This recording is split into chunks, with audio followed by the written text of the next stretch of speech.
2 Samuel chapter 11. It happened in the spring of the year, at the time when kings go out to battle, that David sent Joab and his servants with him and all Israel, and they destroyed the people of Ammon and besieged Rabbah. But David remained at Jerusalem.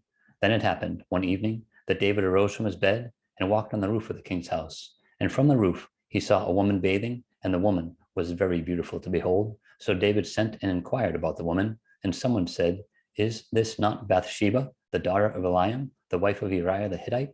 Then David sent messengers and took her, and she came to him, and he lay with her, for she was cleansed from her impurity, and she returned to her house. And the woman conceived. So she sent and told David and said, "I am with child." Then David sent to Joab, saying, "Send me Uriah the Hittite."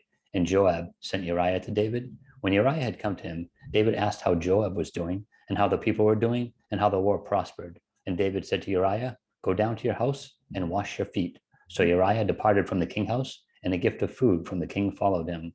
But Uriah slept at the door of the king's house with all the servants of his lord, and did not go down to his house. So when they told David, saying, "Uriah did not go down to his house," David said to Uriah, "Did you not come from a journey? Why did you not go down to your house?" And Uriah said to David, "The ark and Israel and Judah are dwelling in tents, and my lord Joab and the servants of my lord are encamped in the open fields. Shall I then go to my house to eat and drink and to lie with my wife? As you live, and as your soul lives, I will not do this thing." Then David said to Uriah, "Wait here today also, and tomorrow I will let you depart." So Uriah remained in Jerusalem that day and the next. Now when David called him, he ate and drank before him, and he made him drunk. And at evening he went out to lie on his bed with the servants of his lord, but he did not go down to his house. In the morning it happened that David wrote a letter to Joab and sent it by the hand of Uriah. And he wrote in the letter, saying, "Set Uriah in the forefront of the hottest battle, and retreat from him, that he may be struck down and die." So it was, while Joab besieged the city, that he assigned Uriah to a place where he knew there were valiant men. Then the men of the city came out and fought with Joab, and some of the people of the servants of David fell, and Uriah the Hittite died also. Then Joab sent and told David all the things concerning the war, and charged the messenger, saying, "When you have finished telling the matters of war to the king, if it happens that the king's wrath arises, and he says to you, 'Why did you approach so near the city when you fought? Did you not know that they would shoot from the wall? Who struck Abimelech, the son of Jerubasheth? Was it not a woman who cast a piece of a millstone on him from the wall, so that he died in Thebez?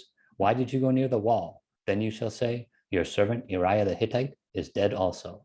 So the messengers went and came and told David all that Joab had sent by him. And the messenger said to David, "Surely the men prevailed against us and came out against us in the field. Then we drove them back as far as the entrance of the gate. The archers shot from the walls at your servants, and some of the king's servants are dead, and your servant Uriah the Hittite is dead also."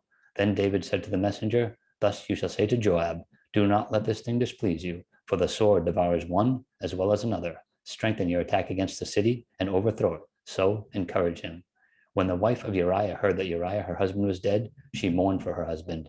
And when her mourning was over, David sent and brought her to his house, and she became his wife and bore him a son. But the thing that David had done displeased the Lord.